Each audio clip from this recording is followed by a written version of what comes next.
to go out in the manufacturing work or go hand in hand with the engineers, no? Sa UK, it took them 16 years to do that. Then for Singapore, it took them only 6 months to do that, to immerse the student to the manufacturing, to the engineers, how they do, how they work. So ganong klase na programa. Magandang may makuha natin yung ganong idea. So, how important is the publication? Kasi your talk will be on publication laboratory. How is it important sa pag-angat ng science and technology? And yung state ngayon, ano po yung need for improvement or nakikita niyo para magkaroon ng gano'n ng ka-active na setup? So importante yung fabrication. Actually, bago pa lang yan, yung fabrication laboratory is just sa Singapore, it's been there for like siguro 6 years or maybe. This kind of yung tinatawag na ecosystem of makers, tinatawag na makers yan. It's part because of this yung additive manufacturing, yung patent nila noong 2014 na open source na siya. So dahil doon nagkaroon ng yung lalo na doon sa Europe, sa US, na-democratize yung 3D printer, o which is lang siya sa mga big companies, no? Umabot siya ngayon doon sa community, mga hobbyists, no? So dito magandang opportunity yun na andyan na yung mga open source na mga pag sinabi open source, di ba? Andyan na yung project. We can have lalo na yung mga Internet of Things, no? Yung mga Arduino ngayon, yung mga electronics, robotics, na ganyan. Pag yan naabot ng mga ordinaryong mga estudyante, kasi nakita ko dun sa yung mga estudyante mismo, they're so passionate about making tinkering. Kasi andyan yung yung mga Arduino, how I want to automate the irrigation system. Ganyan. So pasok yun sa agriculture. Yung mga ganyan, yung Arduino, mga sensors. Again, mura na lang kasi yung mga microcontrollers eh. So ito yung parang gusto ko ring mangyari na kasi yung mga makers na yun, yung manufacturer of these microcontrollers or chips are in China, no? Gusto ko magkaroon tayo ng factory dito sa Pilipinas, okay, dito sa Davao. Hindi na tayo kailangan mag-import pa, di ba? Pag andyan na, then makapag-create na tayo ng madali na lang mag-spark na idea kasi andyan na yung tools, andyan na yung resources. You know, we only have to yung STEM education provide these tools. So napakalaking opportunity this for people to become they will be influenced to become engineers, I would say, hopefully. Sir, you've been mentioning yung STEM education.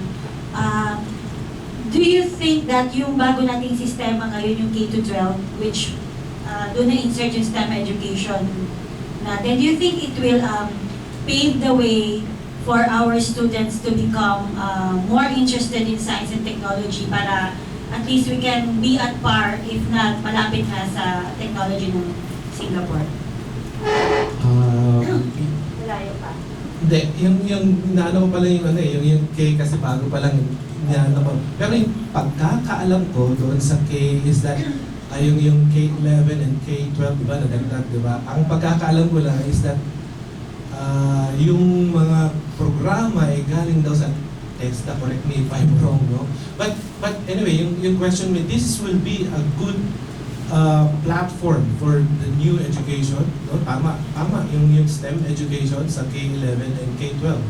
Ano bang edad nila nun? Mga 13 and 15. Sakto, pasok po yung STEM education kasi nga po yung doon din po sa Singapore. Talagang secondary po yung exposed no doon sa mga, kasi na-interview ko rin yung mga estudyante doon eh.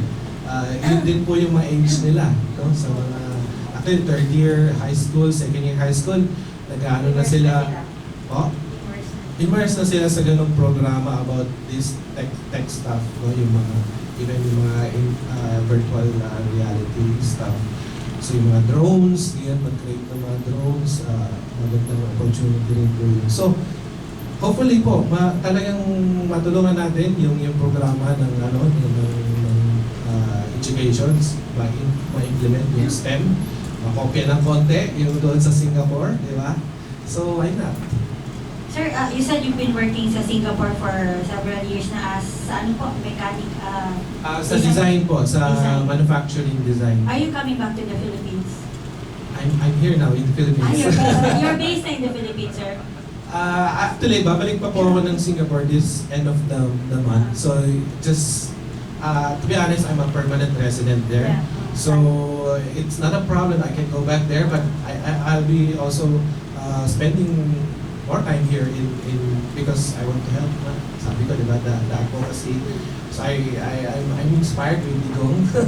So, yes, I'm actually yung card ko dito, it based also in Mandaluyong, but hopefully next is Davao City. Will you be putting up a business here, sir, technology related? Yes. Yes, I'll be like, perhaps, work together with the government, yung mga PPP na type of projects. So, let's see how we can make this kind of yung mga idea, start a little bit, and then spark the interest. So, yun po yung gusto ko rin pong ma-share, paano po yung nakita ko doon. So, hopefully, doon sa mas marami po kayong matutunan doon sa talk ko kasi mismo parang dadalhin ko kayo sa Singapore. Yun yung aking Sir, you've been talking about yung 3D printers. We have a fabrication lab na here with DTI and MTE, yes, bago lang na-launch. Pero dalawa na yung machine nila, sir, so kulang daw. But, anong sectors po talaga yung magbe-benefit nito? Tsaka, ma-explain niyo po ba how useful it is sa mga entrepreneurs natin? Well, talagang well, it's a good start. It doesn't matter if you have one or two. It doesn't matter. It's of course, ang first talaga natin is to educate the people what is 3D printing. Ayun naman ang kailangan. Kasi kung if I talk to other people, ano yan? And then unless you tell them, oh, this is the product of 3D printing. So unless they touch it, so they will ma-appreciate nila, no? So of course we can, of course, a lot of education, a lot of talks about what is 3D printing, and of course benefit to the MSMEs, of course. Kaagad, no? Andyan na kaagad yung product development, no? Yung prototype. So may idea na sila. Normally, papagawa pa nila o pa nila sa isang subcontractor or something. Here, ito na yung idea. Okay, of course, I also do designs and 3D modeling. So you can already digital design, do a digital design, and from your 3D digital design, you can have the real object, and then you can touch and you can test it to the customer or to the client na gusto mong So, ganun siya kabilis yung kanyang idea to the market. Question from my friends?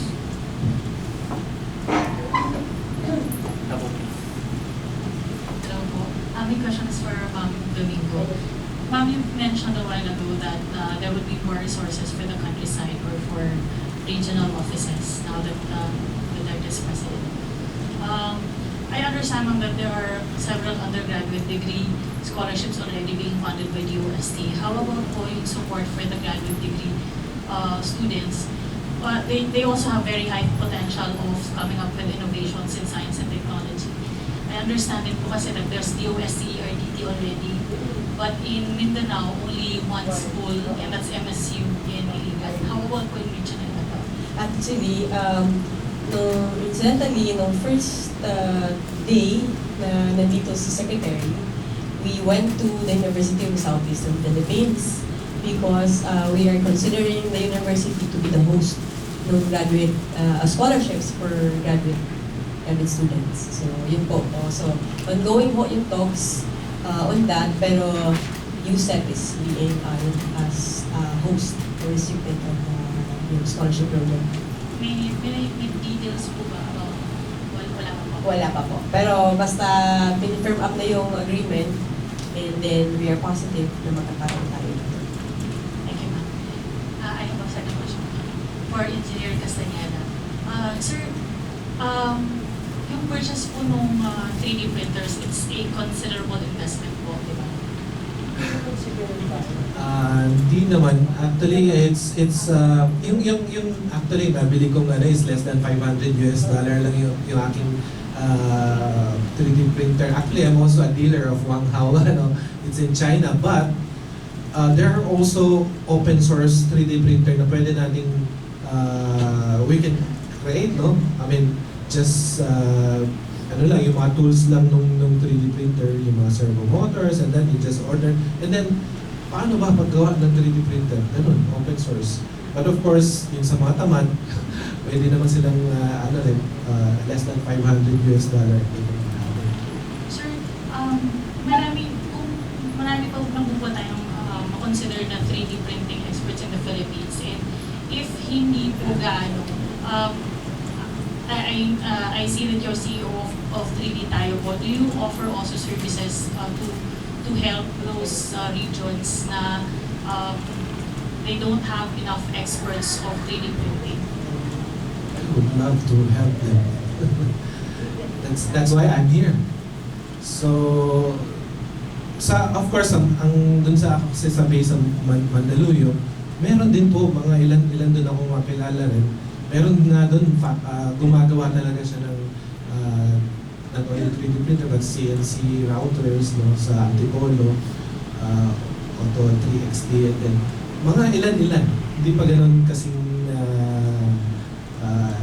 dami but meron nga last year meron yata silang parang expo on 3D printing last August.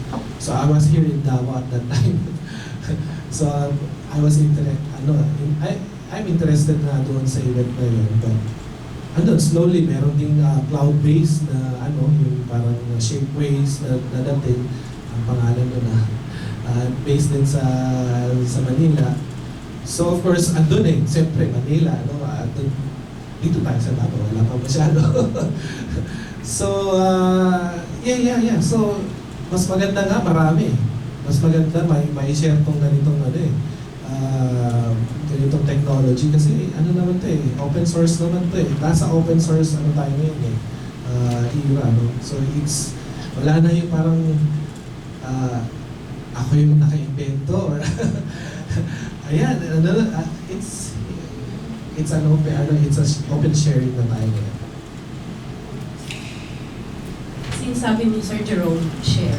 So, I remember meron tayong, madam, we have a beneficiary, project beneficiary in Davao del Sur who has a CNC router machine. So, yung mag-carve ng, yung kunyari, may door panels, tapos may designs. Di ba dati, mano-mano ginagawa yun? So, it would take like, for one panel door, to take how many days bago matapos. But with the CNC router, madali lang. So he can create many panel doors in a day and some like yung sa mga cabinets. So mas mabilis yun.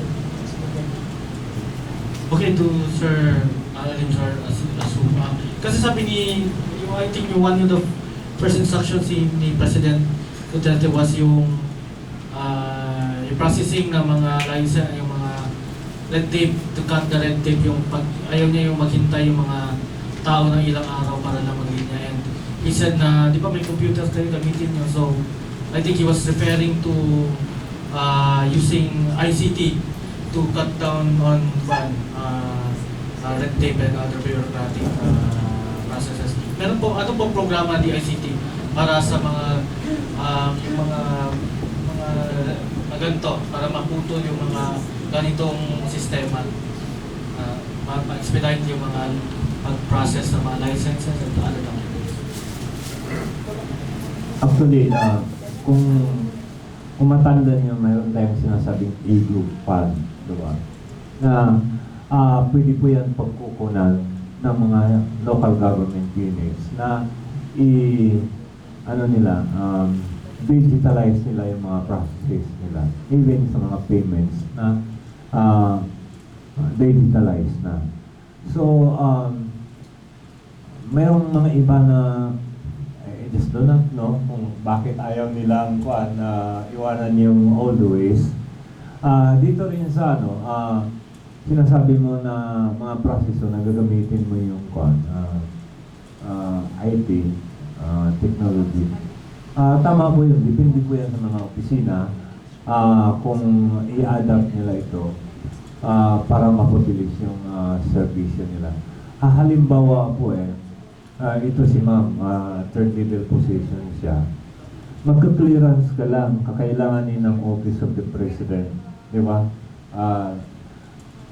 Kung mag-a-apply ka ng position doon, kailangan pumunta sa Sandigan Bayan, pumunta ka civil service, pupunta ka sa ombudsman, lalakarin mo to, In fact, kung ang nangangailangan halimbawa is si SIS board na ang request ng clearances